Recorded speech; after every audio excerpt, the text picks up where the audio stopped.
The Royal Love Song. Last week we were exploring the book of Proverbs, and this week we're opening the book of Song of Solomon, believed to be an expression of the relationship between a young bride with the name of Shulamite and most likely King Solomon himself. We're talking about one of the big seasons of life, marriage. Actually, the topic is more specifically about sexuality and intimacy in the context of marriage. A very important topic with much misconceptions. And marriage that is blessed by God fulfills the promise of a unity between two souls, male and female. As Christians, we often stress on the spiritual side of the life because we say God is spirit. But marriage is a unification in the flesh and in body of two persons too. It is as equally important to keep in mind that the Bible preaches that we as human beings are body and soul at once. In this way, when considering the body-flesh relationship with our partner, the sexuality with our partner, we very often either shamefully ignore it or we portray it as a degrading animal passion. But should it be that way? There are so many distorted perceptions, and the conversations on the topic are difficult. They can get either very explicit or get suffocated by various taboos.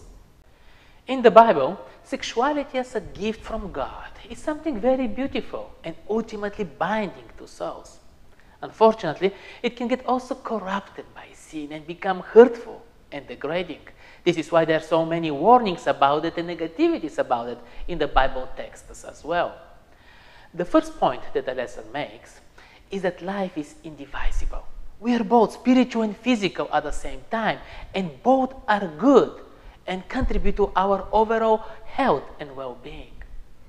This week we are looking at a love story from the Bible as a guidance on the subject. It's a bit weird to look at an example where King Solomon is involved for such things, but I guess he should have gained some wisdom.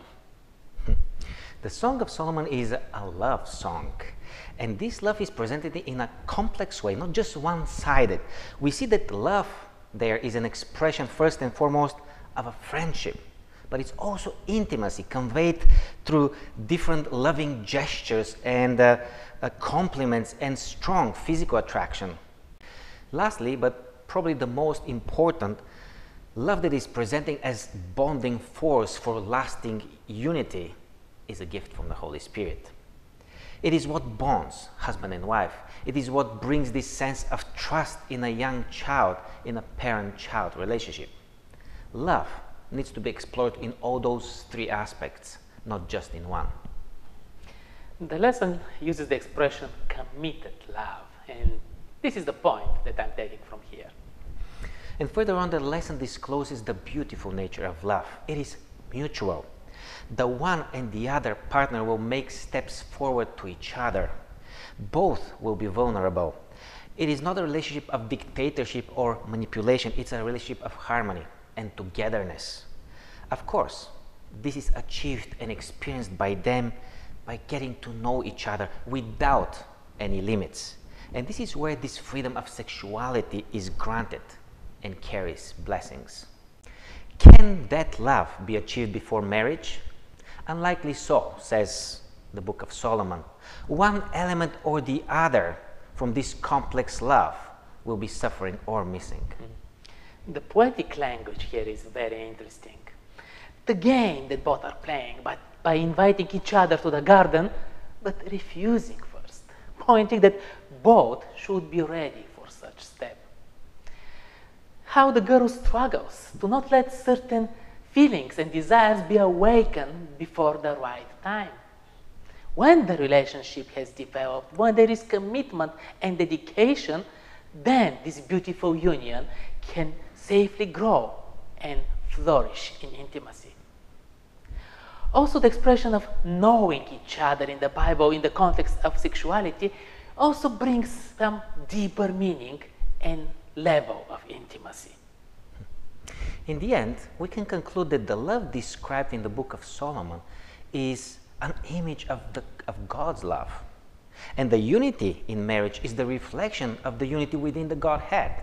So if we allow any type of distortion, then God's image also will be distorted before humankind and it will be broken.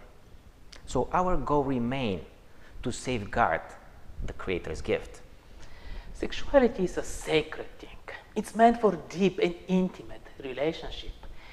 It's a special bond between a man and a woman in the context of marriage, as intended and blessed by the Creator. We will continue next week with the subject, Keys to Family Unity.